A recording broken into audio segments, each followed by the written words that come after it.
What if the strangest thing about the ancient world was not what they built, but what they built it with? What if tools and knowledge existed in the Bronze Age that should not exist at all? Beneath museum glass in Baghdad and London, among rows of clay tablets and stone figures, sit objects that curators label quietly. Vessel, ornament, unknown use. Neutral words for things that make scholars uncomfortable, because sometimes the ground gives up things that do not belong in their layer of earth. Objects whose precision, whose materials, whose very function whispers of a science the ancient world was never supposed to possess. The desert wind moves across southern Iraq at dusk. The temperature drops quickly after the sun falls. The sand holds warmth for a while, then releases it slowly into the cooling air. In that moment between day and night, when the horizon blurs and the ruins turn purple in the fading light, you can almost feel the weight of what is buried there. Cities stacked on top of cities, tablets pressed by hands 5,000 years dead, secrets pressed into clay, waiting. Before this story pulls you under, take a moment. Like this video and subscribe. Only if you are drawn to mysteries that live in the space between evidence and the impossible. Only if you want to know what the textbooks refuse to admit. And if you are still awake, tell me in the comments. Where are you listening from right now? What time is it there? I want to imagine this question spreading across time zones. The way these objects spread across empires. The way knowledge moves through time when everything else turns to dust. The discovery begins not with drama, but with routine work. British and French teams dug through the ruins of southern Iraq in the late 1800s and early 1900s, through Uruk, through Nineveh, through Nimrud.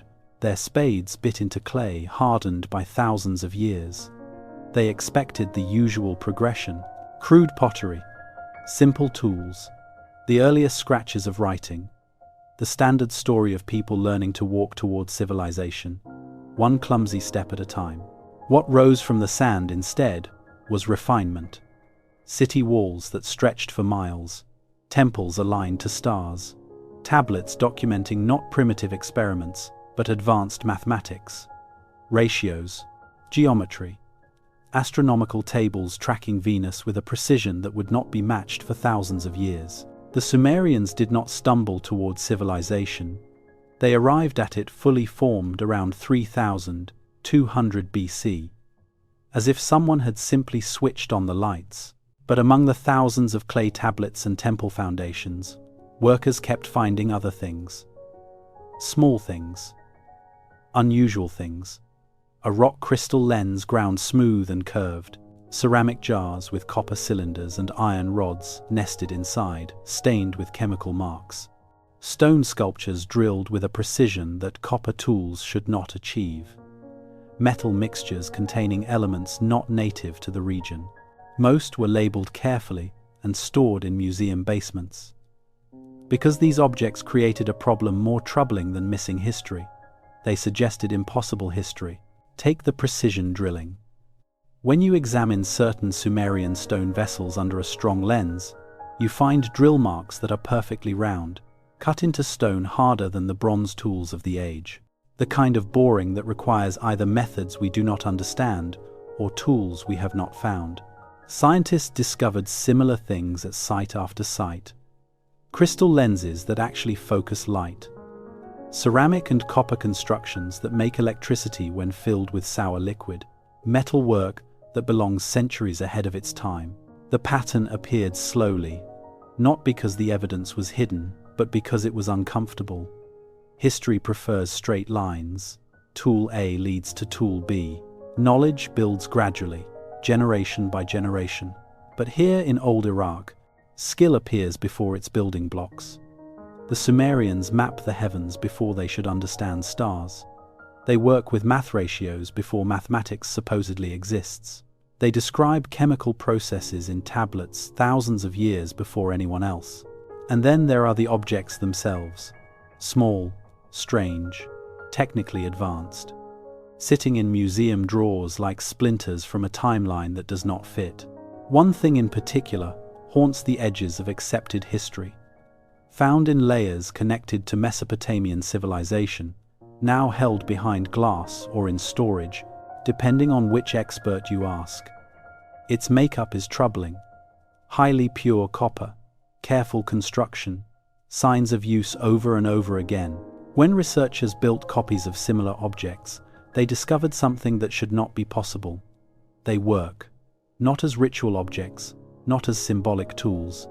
They function as devices, making electrical power, or focusing light with optical precision that requires an understanding of physics the ancient world supposedly lacked. The scholarly response has been mostly silence. A few papers with careful language. Theories about accidental discovery or ritual purpose, misunderstood by modern eyes. But no good explanation for why these objects exist, or how Bronze Age craftsmen achieved precision that can barely be copied with hand tools today. Meanwhile, the Sumerian tablets themselves offer a strange kind of testimony.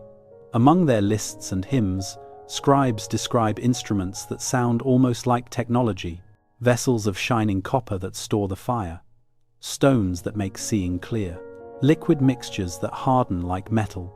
For decades, scholars read these as poetic words. But what if they were inventory descriptions? And beneath it all, another pattern.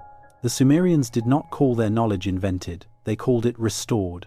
Their word for the codes of civilization, the Mi, were described as divine gifts brought back after a great disaster.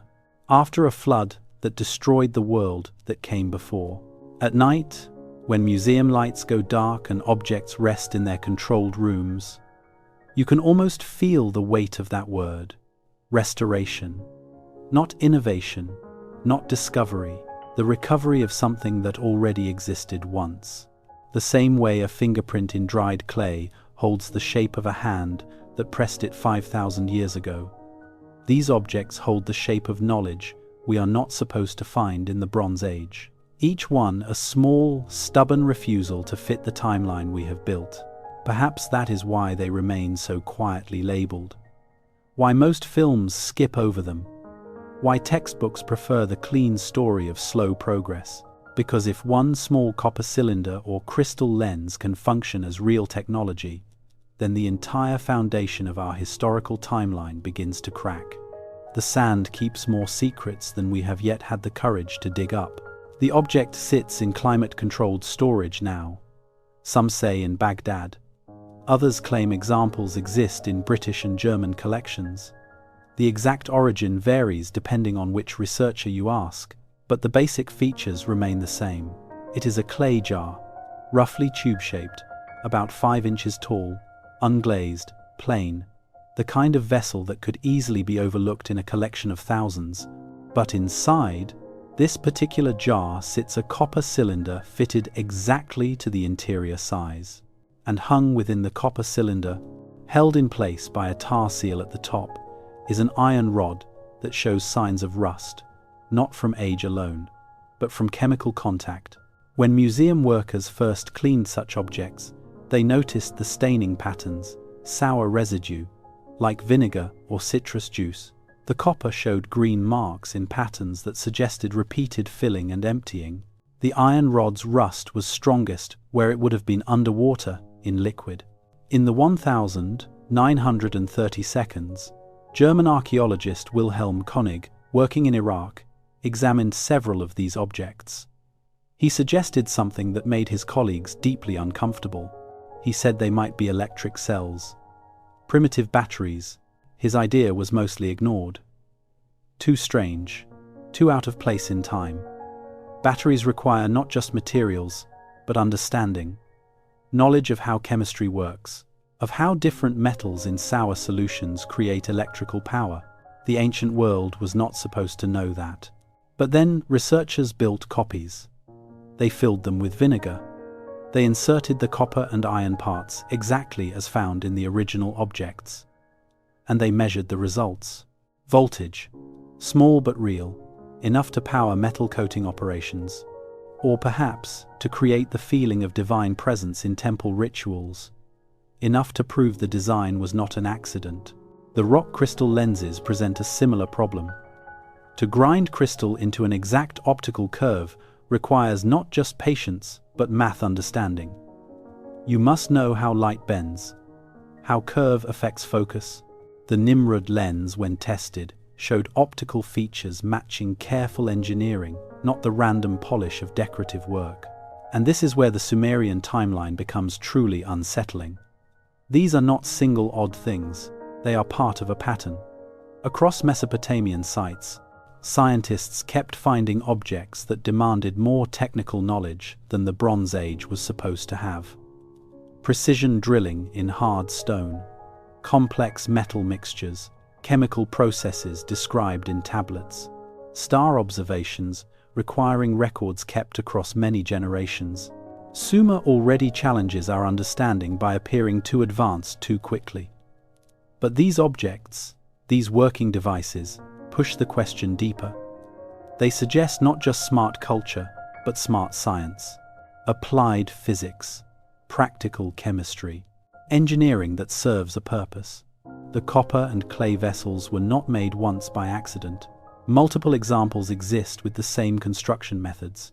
The crystal lenses appear in different sites, ground to similar details. The precision drilling shows up across hundreds of stone vessels, all showing the same machine marks. Someone knew what they were doing. And they knew it long before our textbooks say such knowledge existed. The objects sit in their controlled rooms, small and quiet. Most museum visitors walk past them without a second look. They look primitive next to the grand sculptures and golden treasures. But that is exactly what makes them dangerous to the accepted story. Because if these objects truly function as technology, if they represent applied scientific knowledge in the 3,000 years BC, then every idea about the straight development of human civilization needs to be thought over again. The question is not whether ancient people were clever. We know they were.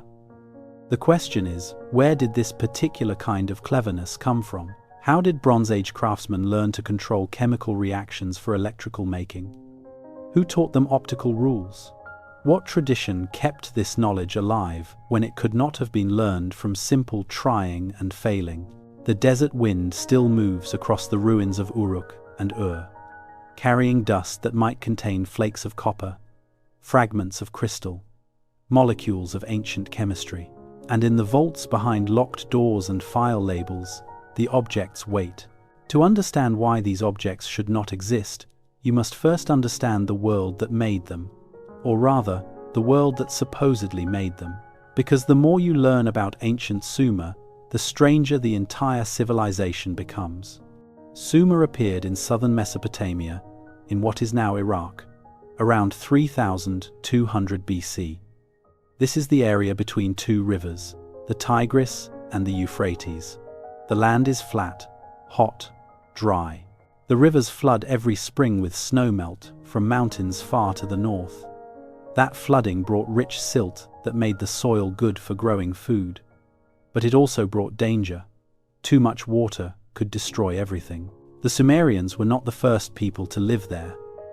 Earlier groups had small farming villages. They made simple pottery. They grew wheat and barley. They kept sheep and goats.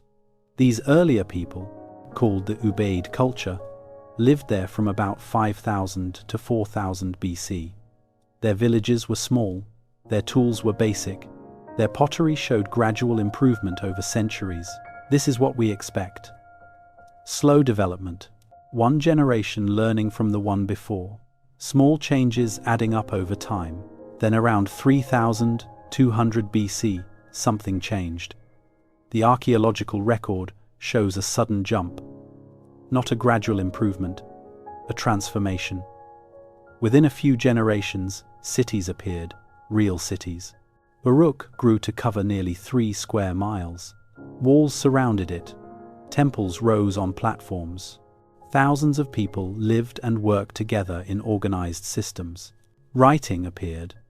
Not simple picture marks, but a fully developed system called cuneiform. Wedge-shaped marks pressed into wet clay with a reed. The earliest tablets are not practice attempts. They are sophisticated documents, lists of goods, temple records, administrative files. as if the people already knew how to write and were simply applying that knowledge to new purposes. Mathematics appeared. The Sumerians used base 60 counting, the same system we still use for time and angles today, 60 seconds in a minute, 60 minutes in an hour, 360 degrees in a circle. They did not choose this randomly. Base 60 has many divisors. It makes fractions easier. 1/3 of 60 is 20, 1/4 is 15, 1/5 is 12.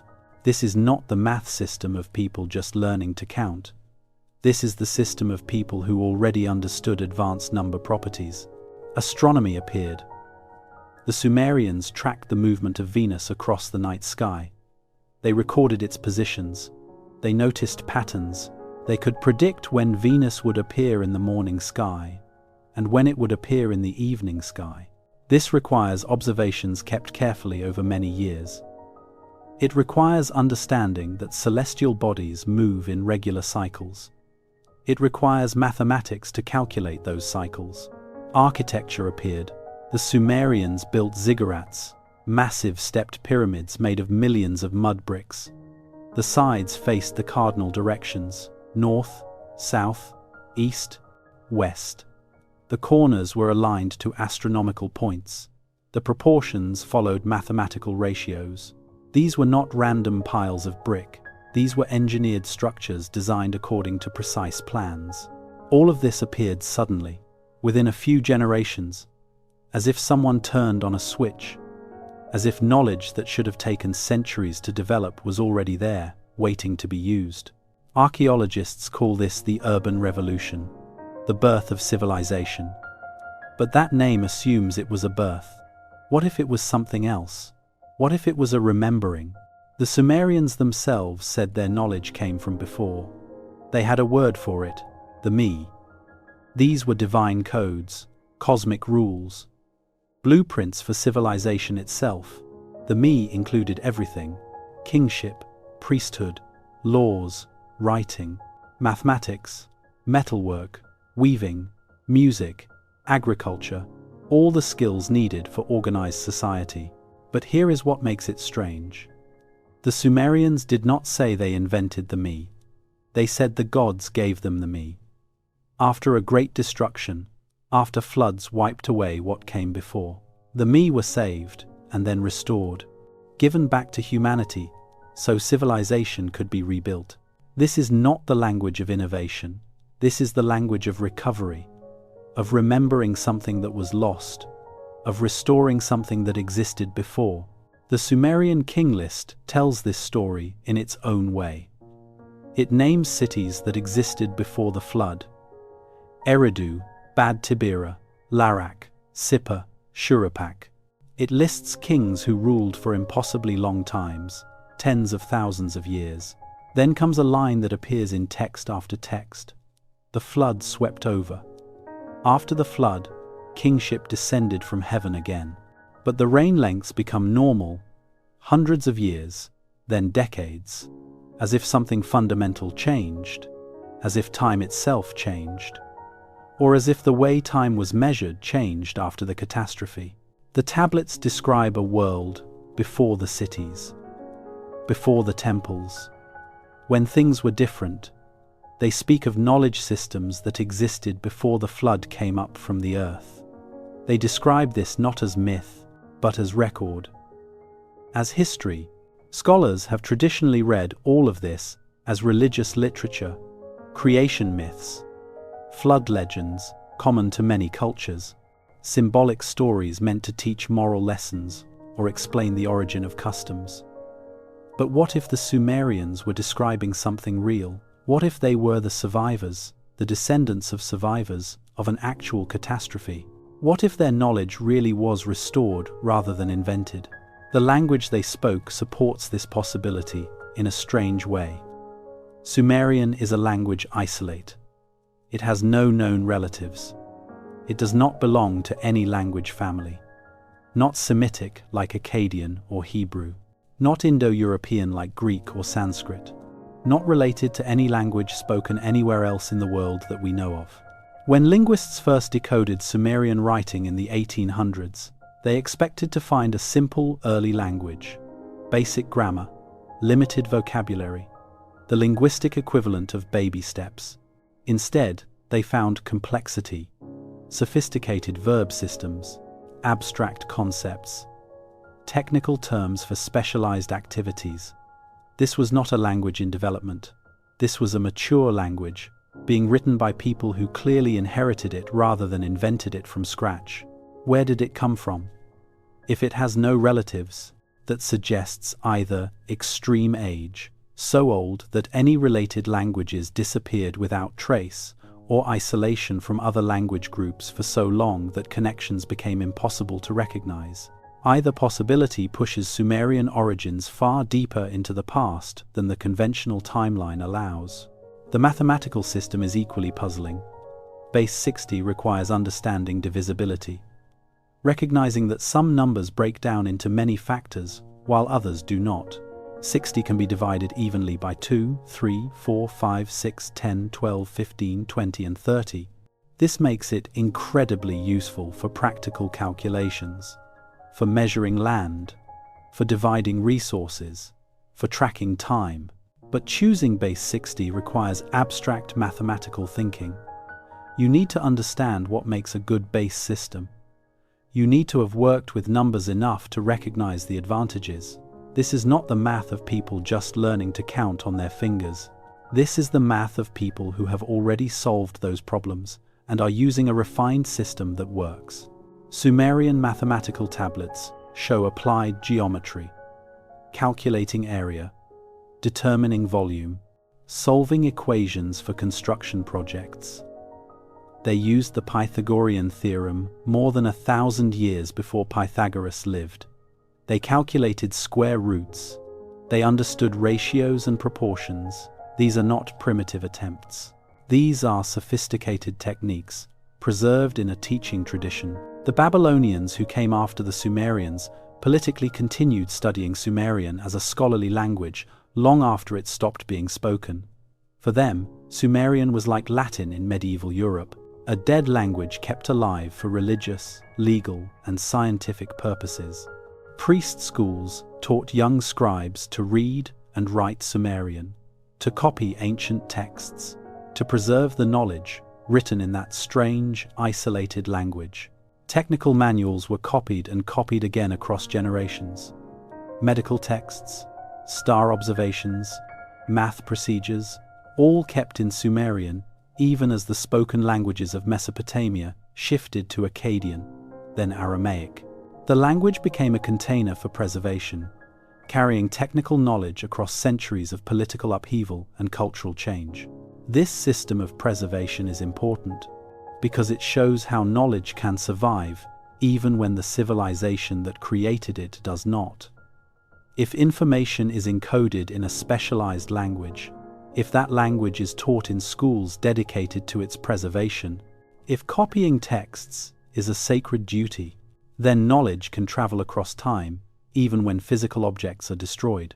And this brings us back to the artifacts, the copper and clay vessels, the crystal lenses, the precision-drilled stone.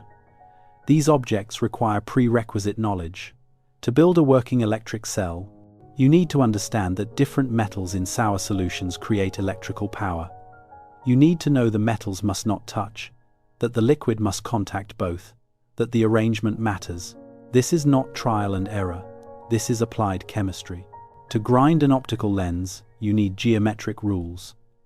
You must understand how light bends through curved surfaces, how focal length relates to curvature, how crystal clarity affects image quality. You need both theory and practice. The artifacts are mathematics made physical. They represent the application of number and geometric understanding, the same understanding kept in Sumerian tablets, to practical problems involving chemistry and optics. Consider the precision required to make the copper and clay vessel. The copper cylinder's wall thickness stays the same within tiny fractions.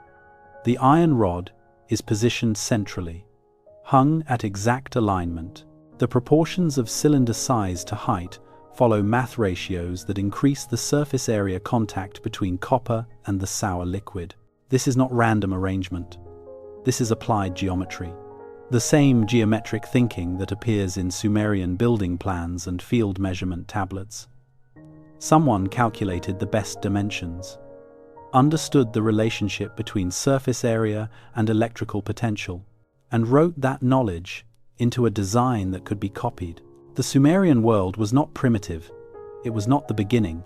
It was a restoration, a civilization rebuilding from fragments, using knowledge preserved in language, in mathematics, in teaching traditions, in texts copied and recopied as sacred duty. The objects we find, the ones that do not fit the timeline, are not anomalies. They are confirmations, physical survivals of a scientific tradition mostly preserved in words and numbers. The artifact is the exception, the rare case where the actual device survived alongside the written instructions for making it. Most of the earlier world's technology would have been lost, destroyed in floods, buried in ruins, scattered across abandoned cities. But if key rules were written in a specialized language kept alive by schools, embedded in math systems used for timekeeping and star observation, then those rules could come back centuries later.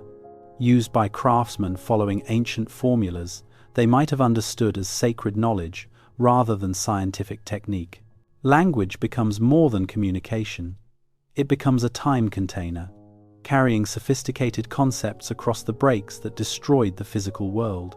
The Sumerians wrote in a linguistic isolate, counted in base 60, calculated with geometric precision, and described technical devices in their temple lists, not because they invented these things, but because they inherited a system designed to keep them.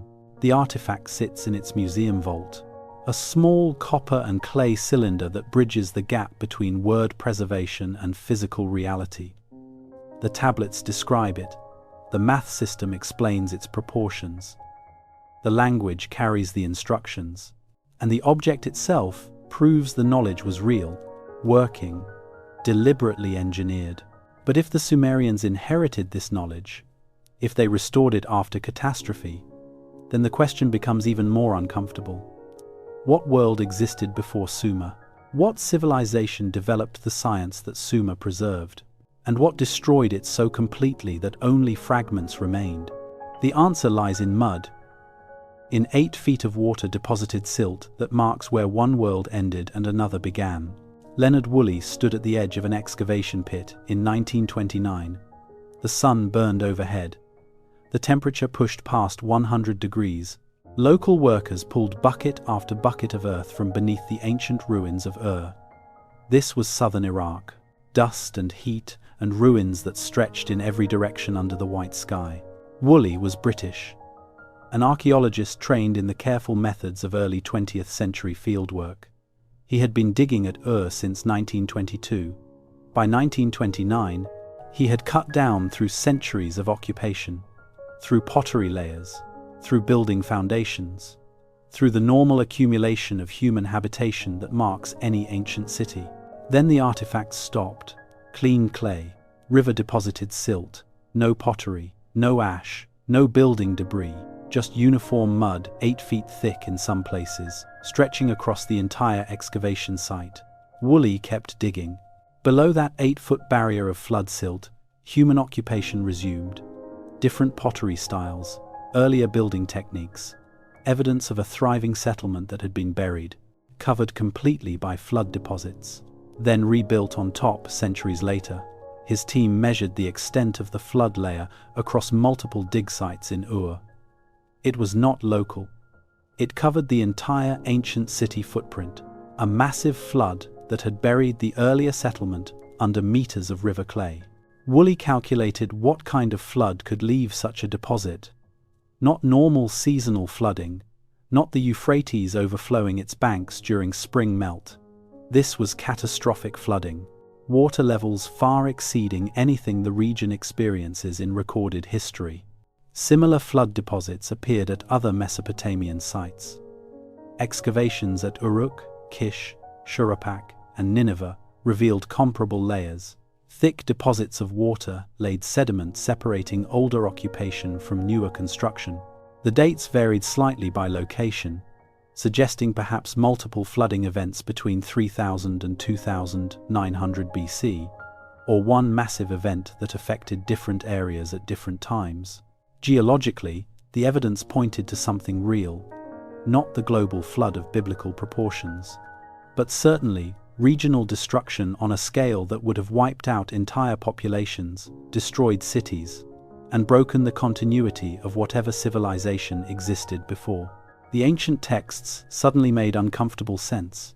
The Sumerian king list describes the world before the flood with strange precision. It names cities: Eridu, Bad Tibira, Larak, Sippar, Shuruppak, real places. Archaeologically verified. It lists kings who ruled for impossibly long periods, tens of thousands of years. Then comes the line that appears repeatedly across Mesopotamian literature. The flood swept over. After the flood, kingship descends again. But the reign lengths shrink dramatically, from spans of 30,000 years to reigns of decades and centuries, as if something had changed fundamentally about the world, or about how time was measured, or about how memory worked after the catastrophe.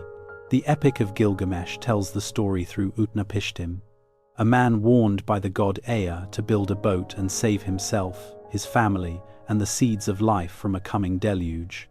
The instructions are specific. Seal the vessel with bitumen, load it with animals and craftsmen, bring the seed of all living things.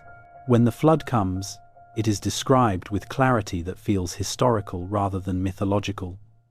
For 6 days and 6 nights, the winds blew. Torrent and tempest and flood overwhelmed the world. The land shattered like a pot. When the waters recede, Utnapishtim's boat rests on a mountain. He releases birds to test if dry land has returned. The Sumerian version, the story of Ziusudra, tells the same tale with earlier language. The biblical account of Noah mirrors the structure so precisely that scholars have long recognized these as variations of the same cultural memory. But here is what makes the flood narratives particularly striking. They do not just describe water and destruction, they describe the preservation of knowledge. Utnapishtim brings craftsmen aboard, people with skills, technical knowledge, the ability to rebuild. The Me, those divine codes of civilization, are specifically said to be saved and then restored after the waters recede. This is memory framed as continuity. The world before the flood possessed something worth saving, not just biological life, but cultural and technical inheritance. And when you look at the archaeological timeline, the discontinuity becomes visible. Before Sumer's sudden appearance around 3200 BC, there existed earlier settlements. Ubaid culture, Halaf culture, showing gradual development of pottery, agriculture, and basic social organization. Then comes the flood layer. Then comes Sumer, arriving not as a continuation of Ubaid culture, but as something qualitatively different, more sophisticated, more organized, possessing knowledge that seems to exceed what the previous cultures demonstrated. The flood layer sits in the stratigraphy like a bookmark, marking where one chapter ended and another began. Above it, Sumer blooms with knowledge that seems too complete, too systematic to be purely novel. Below it, evidence of earlier occupation, settlements that possessed their own sophistication, now buried and fragmentary. This is not myth, this is geology. Real flood deposits marking real catastrophe sometime around 2900 BC. The kind of event that would have destroyed everything in the floodplain. Cities drowned, libraries of clay tablets dissolved in floodwater, tools and instruments buried under meters of silt. But knowledge can survive in other forms, in the memories of survivors, in oral traditions passed from master craftsmen to apprentices, in sacred texts preserved by priestly classes who saw themselves as guardians of ancient wisdom, in those divine blueprints for civilization that the Sumerians claimed were restored, not invented. Perhaps what we call Sumerian innovation was actually Sumerian remembrance. The tablets they wrote, the temples they built, the astronomical charts they kept, These might be reconstructions based on fragments preserved through the catastrophe. The copper and clay vessels, the crystal lenses, the precision drilling techniques. These might be surviving technologies from the world before the flood, kept by specialized groups who understood their function even if the broader culture had forgotten the full theoretical framework. The world before Sumer was not empty. It was populated by cultures whose achievements we are only beginning to recognize. Cultures that rose and fell and left behind just enough evidence to suggest the timeline of human civilization is far more complex and far more interrupted than the smooth, straight progression we prefer to imagine.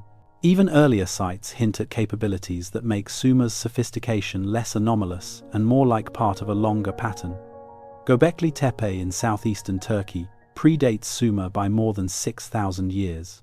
Built around 9,500 BC, it consists of massive T-shaped limestone pillars arranged in circular enclosures. Some pillars weigh up to 20 tons. They were quarried, transported, shaped, and stood upright by people we have been taught were nomadic hunter-gatherers, just beginning to experiment with agriculture. The craftsmanship is extraordinary. Intricate carvings of animals, lions, foxes, snakes, scorpions, cover the pillars. Abstract symbols appear in organized patterns. The circular enclosures align with specific celestial points, suggesting astronomical awareness. This was not crude stone stacking. This was precision engineering, requiring organization, planning, mathematical understanding, and likely some form of social structure to coordinate the labor. Then, around 8,000 BC, Göbekli Tepe was deliberately buried. The enclosures were filled with rubble and abandoned. Why remains unknown, but the pattern suggests intentional closure rather than destruction by catastrophe. After Göbekli Tepe, the archaeological record shows what appears to be regression, simpler structures, less monumental architecture. Then, thousands of years later, Sumer rises with its own sophisticated knowledge systems. The timeline does not flow smoothly. It moves in waves. Sophistication, decline, resurgence. As if human civilization has experienced multiple cycles of rise and disruption, with each new flowering, rebuilding from fragments of what came before. Position the copper and clay artifact within this context. If a technological tradition existed before the great floods of the 3rd millennium BC, a tradition sophisticated enough to understand electrochemistry, optics, and precision metalwork, then the catastrophic flooding would have destroyed most physical evidence. Cities drowned, libraries dissolved, tools buried under meters of silt. But knowledge can survive. In memories, in texts, in teaching traditions, in sacred formulas, in artifacts that demonstrate principles their makers may have understood practically but not theoretically. Perhaps what we call the Sumerian artifact is actually a pre-Sumerian artifact, a piece of technical knowledge from the world that existed before the flood, preserved by survivors who maintained the tradition through the catastrophe. The tablets describe vessels of shining copper that hold the fire of heaven, stones that make seeing clear, liquid mixtures that harden like metal. For decades, scholars read these as poetic metaphor. But what if they were catalogue descriptions? Inventory lists for real objects used for real purposes? When you place those descriptions beside the copper and clay artifact, the one with an iron rod suspended in a copper cylinder designed to hold liquid, the parallel becomes harder to dismiss as coincidence. The tablets are describing what was found. The archaeologists just were not ready to believe it. At night, in those museum storage rooms, the flood layer is not visible, but its presence is felt. It exists in the timeline, in the stratigraphy, in the geological record. A thick barrier of water deposited clay marking where the world split into before and after. Above the floodline, Sumer builds its cities and writes its tablets and keeps its traditions. Below the floodline, earlier settlements rest in silent ruin, their achievements mostly forgotten, their knowledge mostly lost, except for the fragments that survived, the pieces that made it through, carried by people who remembered enough to rebuild, to restore, to preserve what could not be allowed to die completely. The copper and clay artifact is one of those fragments. A piece of the world before the flood. Small enough to carry, simple enough to reconstruct, important enough to preserve, it sits in its vault now, separated from the flood layer by thousands of years and thousands of miles, but connected to it by that unbroken thread of knowledge transmission. From before the catastrophe to after, from the civilization that developed the technology to the civilization that inherited and maintained it, the flood layer is not just mud. It is a wound in human history, a scar marking where something ended and something else began, where knowledge was tested by catastrophe and either survived or vanished. The artifacts we find above that line, the ones that should not exist in the Bronze Age, are proof that some knowledge survived against all odds. Through water and time and cultural disruption, they survived because someone cared enough to save them, to remember them, to write them down, to teach them to the next generation, to keep the tradition alive when everything else was drowning. The flood swept over, but not everything was lost. Some seeds were saved, some knowledge was restored, some fragments made it through. And those fragments now sit quietly in museums, waiting for someone willing to see them not as anomalies, but as survivors. The copper and clay artifact is not alone. Across Mesopotamian archaeological sites, objects keep appearing that share one troubling characteristic. They are too sophisticated for when they were made, too precise, too technically advanced, too much like products of applied scientific knowledge rather than lucky accidents or patient handicraft. Walk through the storage rooms of the British Museum, the Baghdad Museum, the Louvre, past the famous sculptures and golden treasures, tucked into drawers labeled miscellaneous or displayed without explanation, sits an entire category of objects that refuse to fit the accepted timeline. The drill holes appear first. Precise circular penetrations in stone that should have resisted ancient tools. Diorite vessels from Sumerian sites show perfectly round bores, some penetrating several inches deep. Diorite ranks 7 on the Mohs hardness scale, harder than any copper or bronze tool the Sumerians supposedly possessed. Yet the drill marks are smooth, even, showing the kind of steady pressure and rotation speed that suggests something more controlled than a hand-cranked bow drill. William Flinders Petrie discovered similar things in Egypt during his surveys of the 1,880 seconds. He measured core samples pulled from granite and diorite, finding spiral grooves that showed the drill descended into the stone at a rate far exceeding what copper tools should achieve. He calculated that some drills must have cut through granite with a ton of pressure behind them, advancing at rates that made him question the entire accepted tool inventory of the ancient world. In Mesopotamia, the same impossible precision appears. Stone bowls carved from materials that should have taken months to shape show perfectly even curves and uniform wall thickness. The interiors are smooth, the rims perfectly level. When examined under strong lenses, the polishing marks run in directions that suggest rotational tools, something spinning steadily. Not the irregular hand strokes of manual grinding, but the drilling is just one thread in a larger pattern. Metal analysis reveals another. Bronze Age Mesopotamian sites have yielded metal objects containing alloy combinations that should not exist. Small tools and decorative items show traces of nickel, antimony, and other elements not native to the region. Someone was either importing exotic metals from tremendous distances or had access to metalworking knowledge that allowed precise combination of trace elements. At Tepe Gora, a site in northern Iraq with occupation layers predating Sumer, archaeologists uncovered copper objects dated to 5000 BC, pushing metalwork back into periods traditionally associated with stone tools alone. The sophistication appears earlier than expected, as if the technology arrived fully developed, rather than evolving slowly from crude experiments. Meanwhile, those crystal lenses are not unique. Multiple examples exist across Mesopotamian sites, all ground with similar precision. Some researchers argue they are decorative inlays, but that explanation breaks when you examine the optical quality. These objects focus light. They magnify. They perform the function lenses are designed to perform, which suggests their makers understood that function. The Nimrud lens, discovered by Austin Henry Layard in the 1850 seconds, is an oval piece of polished rock crystal, roughly 4 centimeters long.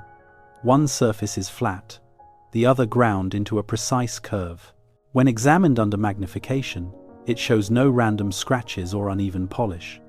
The curvature is deliberate, steady, mathematically calculated. Modern optical testing confirms it has a focal length of about 11 centimeters. It can magnify up to 3 times. It could have been used to examine fine detail for engraving cylinder seals, perhaps for astronomical observations, or even for starting fires by focusing sunlight. But creating such an object requires understanding optics. You must know that curved surfaces bend light, that different curvatures produce different focal lengths, that rock crystal's clarity makes it better than polished metal. This is not knowledge you stumble upon while making decorative beads.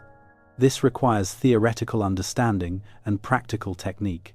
The pattern extends beyond tools and technical objects. Administrative artifacts reveal mathematical sophistication that mirrors the physical precision. Clay tablets document base 60 calculations, geometric formulas for field measurement, astronomical observations tracking planetary movements across years. The Sumerians divided the circle into 360 degrees, the hour into 60 minutes, conventions we still use today. This level of abstract mathematical thinking does not emerge from societies struggling with basic survival. It suggests established teaching traditions, schools where knowledge is transmitted systematically across generations, mathematical principles understood deeply enough to apply in practical contexts. And then you look beyond Mesopotamia, and the pattern expands further. In Egypt, the precision stonework of the Old Kingdom presents similar mysteries. The granite box in the King's Chamber of the Great Pyramid shows tool marks that Petrie described as astonishing. The interior corners are sharp, the surfaces flat to within thousandths of an inch. The blocks fit together so tightly that a razor blade barely slides between them. Whether this represents lost techniques or simply extreme patience remains debated. But it demonstrates capabilities our reconstructions of ancient technology struggle to explain. The same precision drilling appears in Egyptian hard stone vessels, the same impossible smoothness, the same suggestion of tools or methods we have not successfully identified. In Anatolia, Göbekli Tepe pushes the timeline of sophisticated construction even further back, to roughly 9,500 BC. Massive T-shaped pillars, some weighing 20 tons, arranged in circles with clear astronomical alignments. Intricate carvings of animals and abstract symbols cover the stone. This was not built by nomadic hunter-gatherers scratching out survival. This required organization, planning, specialized labor, and geometric understanding. The Indus Valley civilization, contemporary with Sumer, shows similar unexpected sophistication. Cities laid out on precise grid patterns, standardized weights and measures across hundreds of miles, advanced drainage systems, urban planning that would not be matched in Europe until Roman times.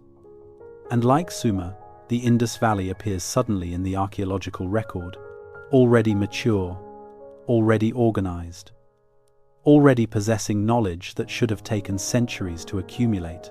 The thread connecting these cultures is not proven contact or cultural exchange.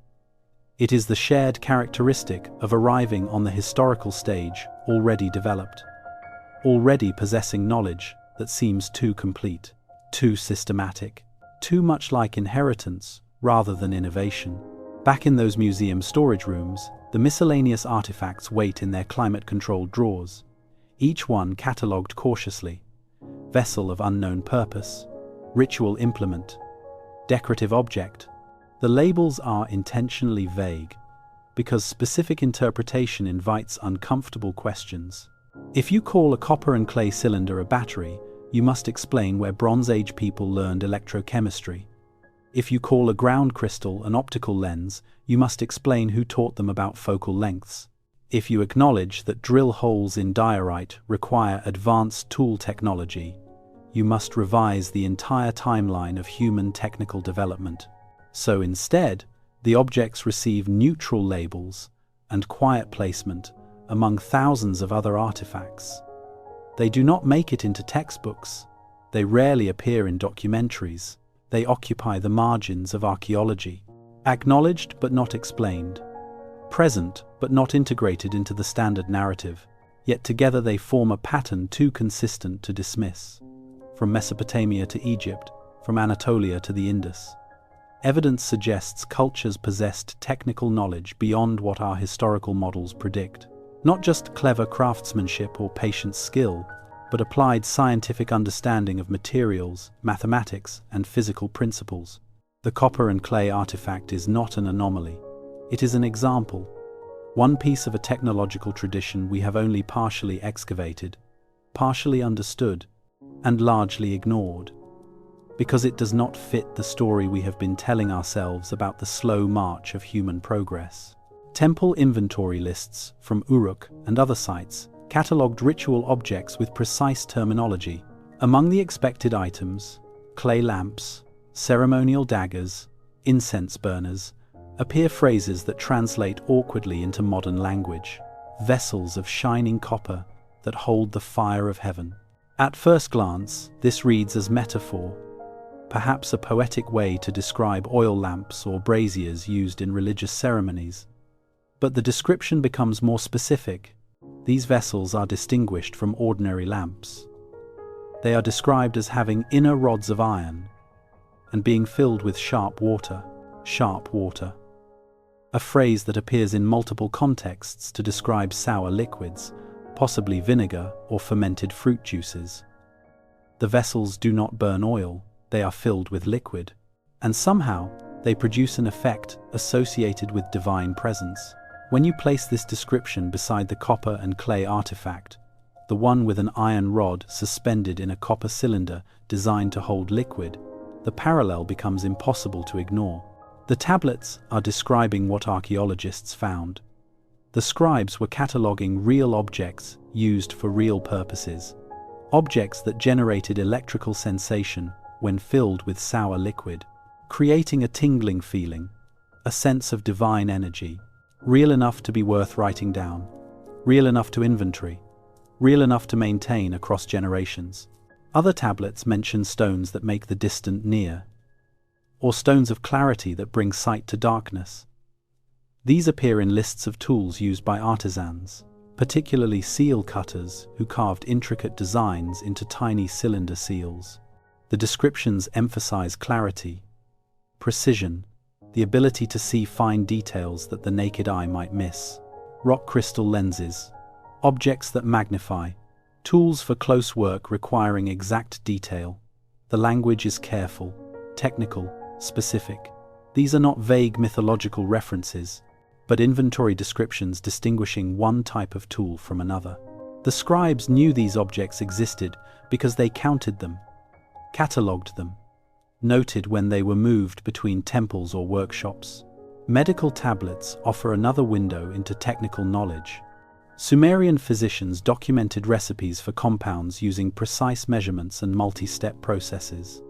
Mix the copper salts with the juice of sour grapes until the liquid turns green. Apply to the skin with a bronze knife, not iron. This is not folk remedy guesswork. This is chemistry.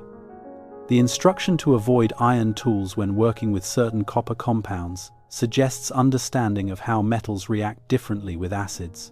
Other texts describe mixtures that harden like metal but are not metal, possibly referring to early cements or bitumen-based compounds.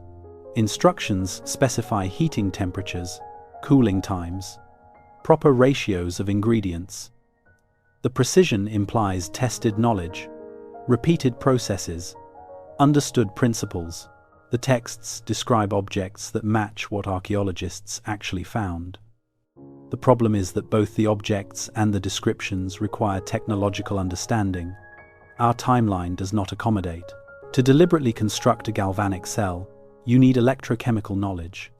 To catalogue it as a tool that holds the fire of heaven, you need to have observed its effects. Perhaps the tingling sensation of mild electric current, or the ability to coat metals with thin layers of gold, or some other application we have not yet identified. To grind optical lenses requires understanding light behavior. To describe them as tools that make distant things near suggests practical use, not symbolic meaning. The artifacts, in other words, are mathematics made physical. They represent the application of numerical and geometric understanding, the same understanding preserved in Sumerian tablets, to practical problems involving chemistry and optics. When Babylonian scribes copied ancient Sumerian technical texts, they were preserving not just words, but the scientific principles those words encoded. The language became a storage medium for knowledge that might otherwise have vanished. Even if the physical tools were lost, destroyed in floods, buried in ruins, scattered across abandoned cities, the instructions for rebuilding them could survive in clay tablets, written in a language kept alive by scholarly tradition. Perhaps this explains Sumer's paradox, appearing suddenly with sophisticated knowledge. Because that knowledge was not new, it was remembered. The language carried it, the mathematical system encoded it, the priestly schools transmitted it across generations, maintaining technical traditions, even when the broader culture might not have fully understood their origins. The copper and clay vessels, the crystal lenses, the precision-drilled stone, these become not anomalies, but confirmations. Physical survivals of a scientific tradition mostly preserved in linguistic and mathematical form. The artifact is the exception, the rare case where the actual device survived alongside the written instructions for its construction. Most of the earlier world's technology would have been lost, but if key principles were encoded in a specialized language maintained by scribal schools, embedded in mathematical systems used for timekeeping and astronomical observation, then those principles could resurface centuries later. Applied by craftsmen following ancient formulas, they might have understood as sacred knowledge rather than scientific technique. Language becomes more than communication. It becomes a time capsule, carrying sophisticated concepts across the catastrophic breaks that destroyed the physical world. The Sumerians wrote in a linguistic isolate, counted in base 60, calculated with geometric precision, and described technical devices in their temple inventories, not because they invented these things, but because they inherited a system designed to preserve them. In 1938, Wilhelm Koenig's initial examination of the copper and clay vessels was limited to visual inspection and basic chemical tests. He noted the corrosion patterns, measured the dimensions, and proposed his controversial battery idea, but he lacked the technology to analyze the materials at the molecular level, or to precisely measure the artifact's electrical potential. Modern material science has no such limitations. Spectroscopic analysis of the copper cylinder reveals metal purity consistent with ancient smelting techniques, roughly 98% copper with trace amounts of arsenic and tin. Nothing strange there. The copper came from regional sources, processed using methods well documented in Mesopotamian metalwork. The iron rod shows similar period-appropriate composition, bloomery iron with slag inclusions typical of ancient reduction furnaces. The ceramic vessel itself is fired clay tempered with organic material, matching pottery techniques from the Parthian period and earlier Mesopotamian traditions. The bitumen seal that holds the iron rod in place is natural tar, common throughout the region, used extensively in ancient construction and waterproofing. So far, the materials confirm the artifact belongs to its stated period. Nothing exotic. Nothing that requires explanation beyond known ancient technology. But then the analysis turns to the corrosion. The iron rod's oxidation pattern is unusual. Standard atmospheric corrosion produces uniform rust across exposed surfaces. This iron shows concentrated corrosion in specific zones, particularly where it would have been submerged if the vessel were filled with liquid to a certain level. Chemical analysis of the corrosion products reveals traces of acetic acid residue, consistent with vinegar or fermented fruit juice. The copper cylinder's interior surface shows green patina, Copper acetate formed when copper contacts acidic solutions. The distribution is not random. It is heaviest near the bottom and along the interior walls, exactly where repeated filling and draining would deposit residue over time.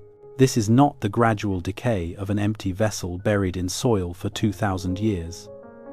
This is the chemical signature of deliberate repeated use, involving acidic liquids in contact with copper and iron at the same time. In 1978, researchers at the British Science Museum conducted the definitive reconstruction experiments. They made exact copies of the copper and clay vessels using period-appropriate materials and techniques. No modern tools, no industrial purity metals, just copper sheet, clay, iron rods, and bitumen assembled according to the ancient arrangement. They filled the vessels with various liquids: grape juice, vinegar, copper sulfate solution, fermented date wine. Then they measured electrical potential between the copper cylinder and iron rod. The results were clear. With vinegar as the liquid, the vessels made between 0.8 and 1.1 volts. With copper sulfate solution, voltage reached nearly 2 volts. The current was weak, measured in milliamps, but consistent and sustained as long as the liquid remained fresh. Later experiments by students at Smith College in 2002 copied these results and extended them, showing that multiple vessels connected in series could make enough voltage to coat silver objects with gold, a technique known to ancient Mesopotamian metalworkers, but previously unexplained in terms of method. The vessels work not as symbolic objects or ritual implements, but as functional electric cells, producing measurable electrical current through basic electrochemical reactions. Meanwhile, the rock crystal lenses underwent similar examination. Optical testing of the Nimrud lens confirmed a focal length of approximately 11 centimeters. With 3 times magnification potential, the grinding shows no evidence of modern machine tools. The surface shows minor unevenness consistent with hand polishing using abrasive powders, but the curvature itself is remarkably precise. When measured with modern tools, the lens surface deviates from an ideal spherical curve by less than half a millimeter across its entire face. That level of consistency requires not just patient grinding, but understanding of the relationship between curvature and focal length, and some method of testing optical properties during the grinding process. You do not accidentally grind a crystal to a specific focal length. You do it deliberately, checking your progress, adjusting based on optical performance. This implies both theoretical knowledge, understanding that curved, transparent materials focus light, and practical technique, knowing how to test and refine the curve. Comparative analysis reveals where the artifacts fit expectations and where they exceed them. The metalworking techniques are period appropriate. Ancient Mesopotamian smiths could certainly roll copper sheet, solder seams, and work bloomery iron. The ceramic firing temperatures and clay composition match contemporary pottery. The bitumen waterproofing is standard practice for the region and era. What exceeds expectations is the precision of assembly and the specificity of design. The copper cylinder fits the ceramic vessel with minimal gap, requiring careful measurement and shaping. The iron rod is positioned centrally, held precisely by the bitumen seal, so it does not contact the copper walls. The proportions of the components, cylinder diameter, rod length, vessel height, follow ratios that maximize surface area contact with the liquid. This arrangement is not random. Every element serves a function necessary for electrochemical operation. Remove any component, the copper cylinder, the suspended iron rod, the acidic liquid, and the electrical effect disappears. The design is optimized for its purpose. But here is where the mystery becomes most striking. If you examine the precision drilling found in associated Mesopotamian stone vessels under high magnification, you find characteristics that challenge conventional tool reconstructions. The drill holes are perfectly round, no wobble, no variation in diameter from top to bottom. The walls are smooth, showing parallel lines that suggest consistent rotational speed and steady downward pressure. Core samples pulled from hard stone like diorite show spiral grooves, indicating rapid penetration rates. The drill descended into the stone faster than copper tools working against such hard material should achieve. Experimental archaeology has attempted to copy these drill holes using reconstructed ancient tools, copper tube drills with sand abrasive, bow drills, weighted drilling devices. The results approximate the ancient work, but do not quite match the precision. Modern copies show more unevenness, more variation in hole diameter, slower penetration rates. Either the ancient craftsmen possessed extraordinary skill and patience, spending months on a single vessel, or they had access to techniques we have not successfully reconstructed. Some researchers have proposed lost drilling methods, involving harder abrasives or more sophisticated drill stabilization. Others quietly acknowledge the discrepancy without offering explanation. The scholarly response to these findings splits along predictable lines. Conservative archaeologists emphasize the conventional aspects. The materials are period appropriate. The basic metalwork is well within ancient capabilities. Coincidental functionality does not prove intended purpose. They prefer interpretations that avoid technological implications. Ritual vessels, storage containers, symbolic implements whose resemblance to batteries or lenses is purely accidental. But that position becomes harder to maintain when confronted with the reconstruction experiments. The vessels do not accidentally generate voltage. They do so because their design is optimized for electrochemical reactions.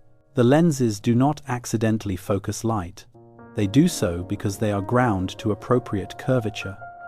Other scholars adopt a more cautious middle position, acknowledging that the artifacts function as described, but remaining uncertain about original intent.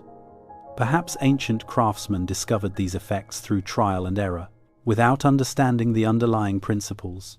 Perhaps the electrical sensation was interpreted as divine presence, the optical magnification as magical enhancement.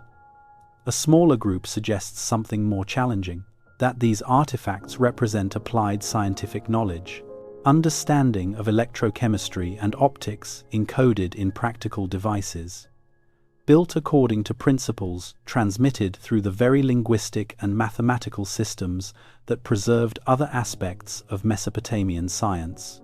The laboratory evidence does not resolve the debate, but it does limit the possibilities. These objects work as devices. Their construction required precision planning and repeatability. The materials show signs of deliberate use in ways consistent with their technological interpretation. Whether that technology was discovered, inherited, or transmitted through teaching traditions preserved from an earlier era remains the question hovering over every test result and measurement. If the artifact really works as a device and not just a symbol, then who taught the Sumerians or their heirs how to build it in the first place? The conventional answer is straightforward. Nobody taught them. Ancient Mesopotamian craftsmen, through centuries of metalwork, pottery production, and chemical experimentation, gradually discovered that certain arrangements of materials produced interesting effects. The copper and clay vessels were happy accidents. Their electrical properties noticed but not understood, perhaps used for temple rituals or metalworking applications without theoretical knowledge of electrochemistry. This explanation has the advantage of requiring no dramatic revisions to our historical timeline. It preserves the narrative of steady technological progress, allows ancient people credit for practical discovery, and avoids the complications inherent in proposing lost civilizations or forgotten knowledge systems. Trial and error is powerful. Given enough time and enough craftsmen experimenting with materials, useful discoveries emerge. Perhaps a metalworker noticed that copper vessels stored with iron implements and acidic foods produce strange tingling sensations when touched. Perhaps a jeweler grinding rock crystal for decorative inlays accidentally discovered that certain shapes magnify detail, making fine carving work easier. The problem with this explanation is specificity. The copper and clay vessels are not crude experiments. They are optimized designs. repeated across multiple examples with consistent construction methods. The crystal lenses are not random grinds that happen to focus light. They are precisely shaped to functional focal lengths. The precision drilling is not occasional success amid many failures. It is systematic technique applied to hundreds of vessels. Discovery through trial and error leaves evidence. Failed attempts, gradual refinement. Diversity of approaches, as different craftsmen try different solutions. The archaeological record should show primitive versions alongside sophisticated ones, experimental designs alongside proven configurations. Instead, we find the sophisticated versions appearing with little developmental context, as if the final form arrived without the messy process of innovation, typically visible in the archaeological record. The alternative explanation is more controversial but accounts for that specificity. These were not discoveries but inheritances. Sumer and its successor cultures preserved fragments of technological knowledge from an earlier tradition, one disrupted by the catastrophic floods that left their mark in the geological record. In this view, the copper and clay vessels and crystal lenses represent the survival of practical devices whose theoretical foundations were encoded in the linguistic and mathematical systems the Sumerians maintained. The designs were preserved in temple archives, transmitted through scribal schools, and maintained by specialized craftsmen who understood the construction process. Even if the broader scientific framework had been lost, this explains why the artifacts appear fully formed and why their construction follows specific reproducible patterns. They are not experiments, they are reconstructions based on preserved instructions. The structure of Mesopotamian knowledge transmission supports the possibility of long-term preservation across cultural disruptions. Technical knowledge in ancient Mesopotamia was not public. It concentrated in scribal schools attached to temples and palaces. Young scribes spent years learning cuneiform, copying ancient texts, memorizing technical procedures and mathematical formulas. The curriculum preserved knowledge across generations through deliberate transmission, not through rediscovery, but through teaching. Priestly elites guarded specialized knowledge as sacred property. Metalwork secrets, astronomical observations, medical recipes, building ratios. These were not general knowledge, but professional mysteries maintained by closed groups. A master craftsman would teach apprentices family techniques passed down through generations, often framing technical procedures in religious language to emphasize their sacred importance. This kind of transmission system can preserve information across catastrophic breaks. If a flood destroys cities, but a few priests escape with sacred tablets and technical knowledge, they can re-establish those traditions in new locations. The knowledge survives in human memory, in copied texts, in demonstrated techniques. Even if the original context is lost, the flood layers in the archaeological record create exactly the kind of break where such preservation becomes necessary. Cities buried under meters of silt, populations displaced or destroyed, material culture disrupted, but knowledge holders surviving and rebuilding, carrying with them the texts and techniques worth preserving. It is entirely possible for sophisticated capabilities to survive in specialized groups, while the broader material culture appears simpler. We see this pattern throughout history. During Europe's medieval period, monasteries preserved classical knowledge that had vanished from common use. After Rome's collapse, certain craft groups maintained engineering techniques for centuries, even as overall technological complexity declined. The same principle could apply to post-flood Mesopotamia. If technical knowledge was already concentrated in priestly schools before the catastrophe, those institutions could have preserved and transmitted it afterward, even if physical infrastructure and population were devastated. And this pattern is not unique to Mesopotamia. Cultures worldwide preserve myths of culture bringers, divine or semi-divine figures who taught humanity essential skills. The Egyptians spoke of Thoth, who brought writing, mathematics, and astronomy. The Greeks told of Prometheus bringing fire and technical arts. Mesoamerican traditions describe Quetzalcoatl teaching agriculture, building, and calendar systems. The Vedic texts of India mention the 7 sages who preserved knowledge through a great deluge. The conventional interpretation treats these as mythological patterns, universal human tendencies to attribute cultural achievements to heroic founders. But there is another possibility. These myths preserve cultural memory of actual knowledge transmission from earlier groups to later ones. Not aliens, not supernatural beings, but human teachers from civilizations or cultural groups that came before the ones who recorded the myths. Teachers whose real identities were lost to time, but whose contribution to knowledge survived as legend. If Göbekli Tepe demonstrates sophisticated engineering 6,000 years before Sumer, and if flood layers mark catastrophic breaks around 2900 BC, then the timeline allows for earlier human cultures sophisticated enough to develop technologies that later societies inherited as fragments and memories. The myths of culture bringers could be exactly what they claim to be: memories of a time when knowledge came from somewhere else, from people who possessed it before the flood, before the break, before the world changed. The pattern extends far beyond Mesopotamia. Across the ancient world, evidence suggests human civilizations possessed capabilities we did not expect, built structures we struggle to explain, encoded knowledge in systems we are only beginning to recognize, and did all of this earlier, more sophisticatedly, and more globally than our standard historical models accommodate. In Egypt, the Great Pyramid at Giza presents mathematical and engineering precision that still puzzles researchers. Built supposedly around 2560 BC during the reign of Pharaoh Khufu, 2.3 million stone blocks, some weighing up to 80 tons, stacked with such accuracy that the entire structure, originally 481 feet tall, deviates from true level by less than an inch. The base is a near-perfect square, each side approximately 756 feet long. The sides are aligned to the cardinal directions north, south, east, west, with an error of only 3/60ths of a single degree.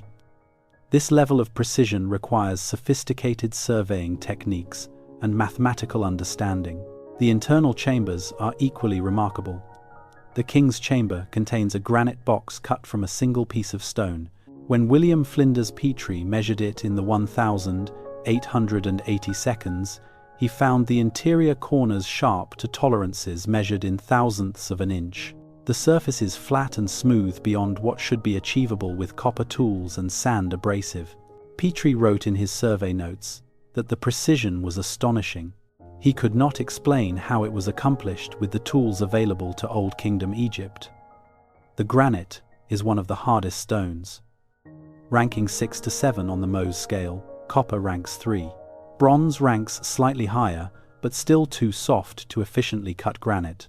Yet the box exists, with tool marks still visible, parallel grooves suggesting some kind of saw blade, circular marks suggesting rotational drilling. The same impossible precision appears in hard stone vessels, found in pre-dynastic Egyptian contexts, dated to before the pyramids, before hieroglyphics, before Egypt as we know it even existed. These vessels are carved from diorite, basalt, and other hard stones, with perfectly symmetrical curves, uniform wall thickness, smooth interiors.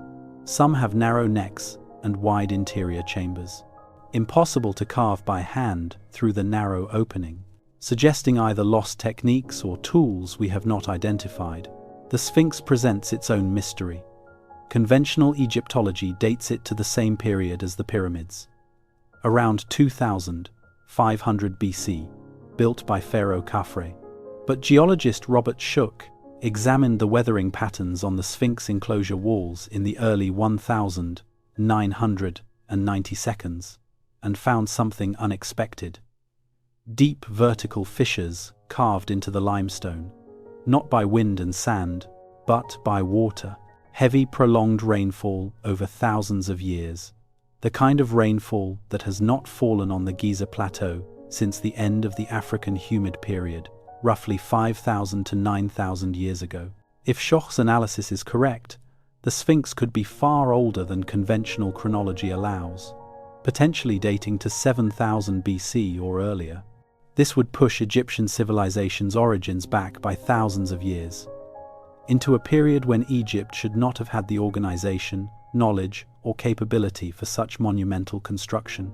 Egyptologists have pushed back hard against this claim, but the weathering patterns remain visible, measurable, unexplained by standard erosion models. In South America, similar precision appears at sites like Sacsayhuaman in Peru. Massive stone blocks weighing hundreds of tons, cut and fitted together so tightly that a knife blade cannot slide between them. No mortar, just stone on stone, with irregular, polygonal shapes that interlock like three-dimensional puzzles. The conventional explanation is Inca engineering around 1400 AD. But that creates problems. The Inca had no written language, no wheeled vehicles, no iron tools, yet they supposedly quarried, transported, shaped, and precisely fitted stones that modern construction equipment would struggle to move.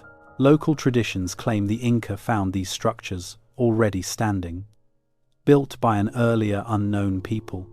The Inca simply reused and maintained what already existed. This pattern repeats at site after site in the Andes. Older foundations of precisely fitted megalithic blocks, with later Inca construction built on top using smaller, cruder stones and mortar. In Lebanon, the ancient site of Baalbek contains the largest work stones ever used in construction. The Temple of Jupiter sits on a platform, incorporating 3 massive blocks, each weighing approximately 800 tons, precisely cut, perfectly fitted, moved somehow from a quarry a quarter-mile away. Roman construction techniques are well documented. The Romans were master engineers, but moving 800-ton blocks exceeds anything documented in Roman engineering. The foundation blocks at Baalbek appear to predate Roman construction, possibly by centuries or millennia. Local traditions credit them to giants or divine builders, not to any known historical civilization. In Turkey, Göbekli Tepe continues to rewrite our understanding of early human capabilities. Dated to 9500 BC, 6,000 years before Stonehenge, 7,000 years before the pyramids.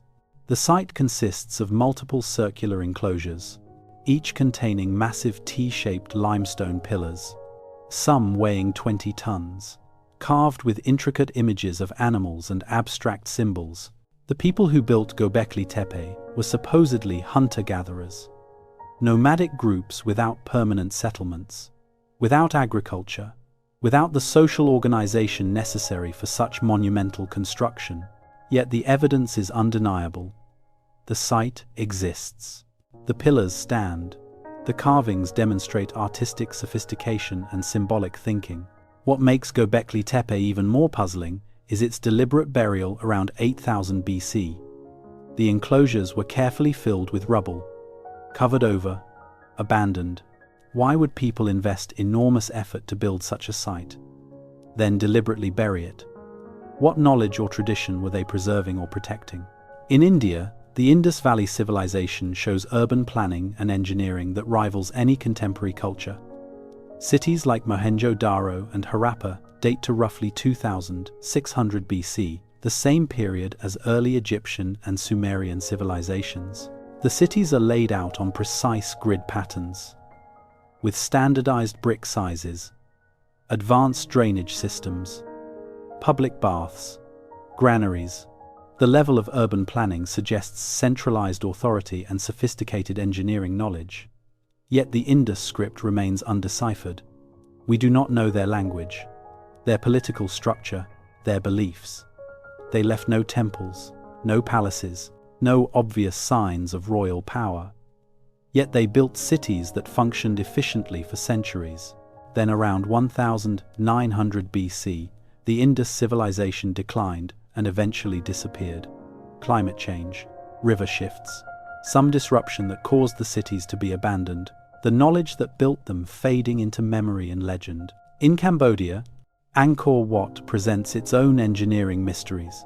Built in the 1100s AD, but incorporating astronomical alignments and mathematical proportions that suggest sophisticated knowledge.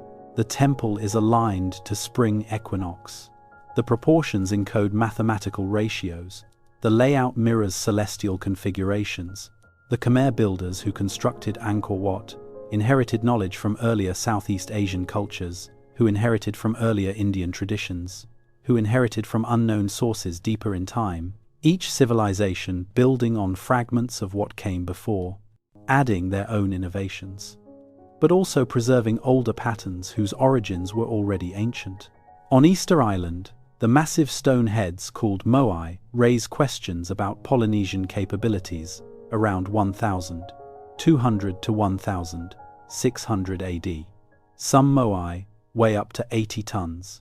They were quarried from volcanic rock, transported across the island, erected on platforms, without wheeled vehicles, without metal tools, without draft animals. Experimental archaeology has shown it is possible, using ropes and teams of workers, but the precision of some moai, the smoothness of carving, the transport of such massive weight, all suggest knowledge and techniques refined over long periods, not crude first attempts, but mature traditions. The pattern repeats globally. Cultures separated by thousands of miles and thousands of years demonstrate similar capabilities: precision stoneworking, astronomical alignments, mathematical proportions, urban planning, sophisticated engineering, all appearing earlier than expected, all suggesting knowledge transmission from sources we have not identified. Are these independent developments? Did every culture separately discover the same techniques? Or is there an older pattern, a deeper timeline? Knowledge preserved and transmitted across catastrophic breaks that destroyed physical evidence but left fragments in myths, in building techniques, in astronomical traditions, in mathematical systems. The flood myths themselves are global, not just Mesopotamian. Nearly every ancient culture has stories of a great deluge, a time when the world was destroyed by water, when only a few survived to rebuild. The biblical flood, the Greek Deucalion, the Hindu Manu, the Chinese Gunyu, the Aztec Cox. The list extends across continents and time periods. Mainstream scholarship treats these as universal human responses to local flooding. River cultures experience floods. They remember the worst ones. They encode those memories in stories that grow over time. But the similarities are striking. The warnings from gods, the building of boats, the saving of animals and seeds, the landing on mountains, the release of birds to test for dry land. Are these independent inventions of similar narrative structures? Or are they cultural memories of actual events? Regional catastrophes around the end of the last ice age, when sea levels rose 300 feet over several thousand years, when coastal plains were inundated, when entire populated regions vanished beneath rising oceans. Geological evidence supports massive climate disruption around 11,000 to 9,000 BC. The Younger Dryas period, rapid temperature changes, possible comet impacts, widespread environmental chaos. Evidence of this appears in ice cores, in sediment layers, in extinction patterns of megafauna. If human civilizations existed during this period, if they had developed sophisticated knowledge, then the catastrophes would have destroyed most physical evidence. Coastal cities drowned, river valley settlements buried under silt, populations devastated, knowledge preserved only in the memories of survivors, transmitted through oral tradition, eventually written down by later cultures like the Sumerians, who saw themselves as restorers of ancient wisdom. Position the copper and clay artifact within this global pattern. It becomes one data point among many, one piece of evidence suggesting human technological capability extends deeper into the past than conventional timelines allow. The artifact works. It generates electricity. It demonstrates applied electrochemical knowledge, knowledge that supposedly did not exist in the ancient world. But if the Egyptians could achieve impossible precision in stone cutting, If the people at Göbekli Tepe could organize monumental constructions 6,000 years before agriculture, if the Indus Valley could design cities with advanced engineering, if cultures worldwide preserved flood myths and astronomical knowledge and mathematical systems that trace back beyond recorded history, then maybe the copper and clay artifact is not an anomaly. Maybe it is exactly what it appears to be. A surviving example of ancient technology, part of a knowledge system that was once widespread. That was disrupted by catastrophe, but that was preserved in fragments, in specialized schools, in priestly traditions, in artifacts that refused to decay completely. The question is not whether ancient people were capable of sophisticated thought. They clearly were. The question is how deep that sophistication goes, how far back, how much was lost, and how much survived in forms we are only beginning to recognize.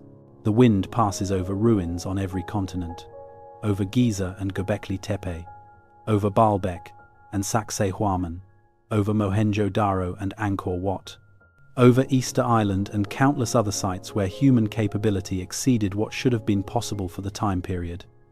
Each site a fragment, each artifact a clue, each myth a memory.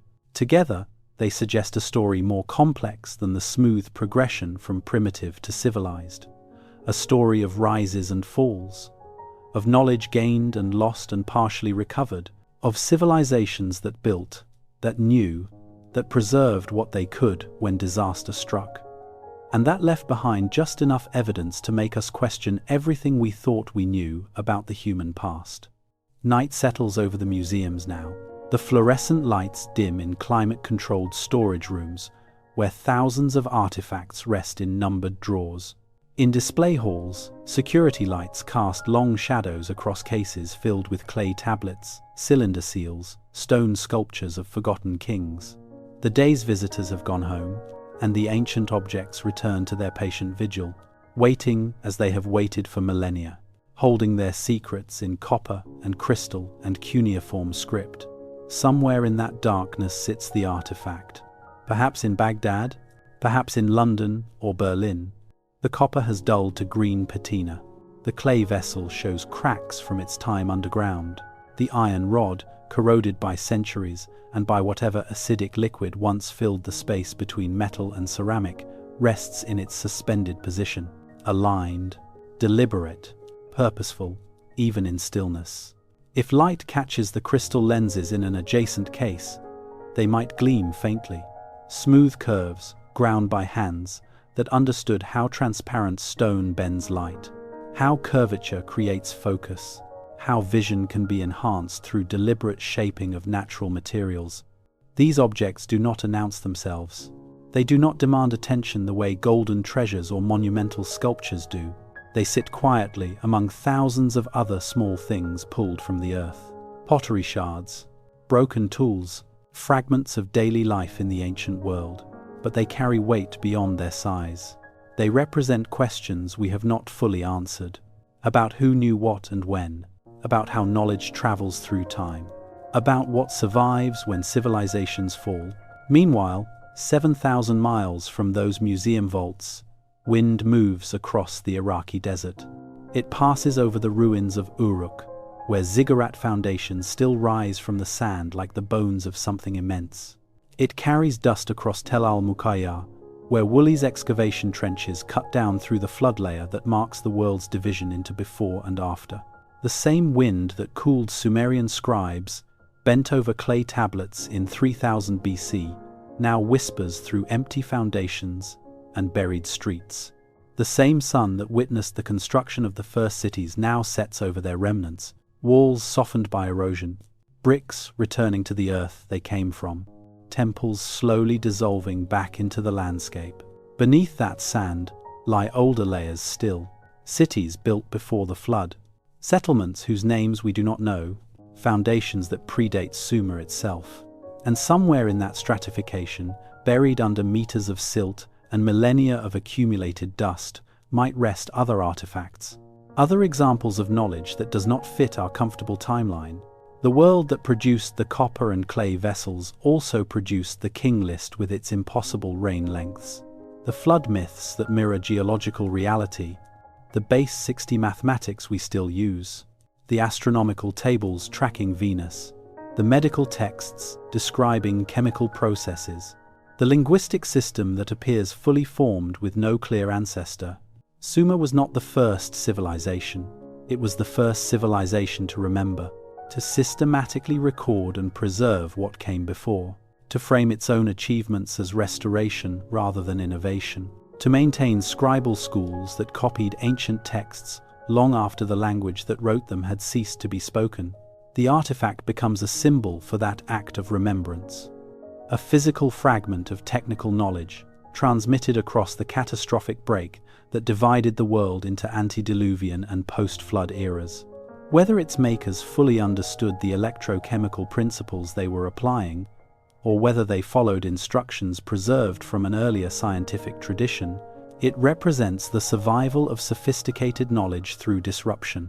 Knowledge can live in many forms, in mathematical systems embedded so deeply in culture that no one questions their origin, in language structures that carry technical concepts across centuries, in myths that preserve historical memory under symbolic language, in priestly schools that guard sacred formulas and ritualized procedures, in artifacts that demonstrate principles their makers may have understood practically but not theoretically.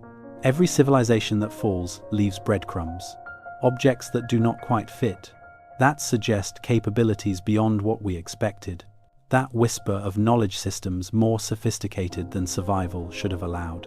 Future archaeologists examining our own ruins, if such a future comes, will find their own anomalies, technologies whose full function they might not understand, devices that seem too advanced for their context, evidence of capabilities that do not match the simple narratives they construct about our time. We are not the first complex society. We are not the first to possess scientific understanding or technical capability. We are simply the latest in what may be a much longer sequence of rises and falls, blooms and catastrophes, knowledge gained and knowledge lost. The artifact suggests we exist within a cycle rather than at the pinnacle of a straight line. That human capability for sophisticated thought, for engineering, for scientific observation, stretches deeper into prehistory than we have been willing to acknowledge. That the neat division between primitive ancient peoples and advanced modern societies is more fiction than fact. A story we tell ourselves to feel special, to claim progress, to pretend we have escaped the patterns that caught previous civilizations. But objects like the copper and clay vessel, the crystal lenses, the precision-drilled stone, they refuse the simple story.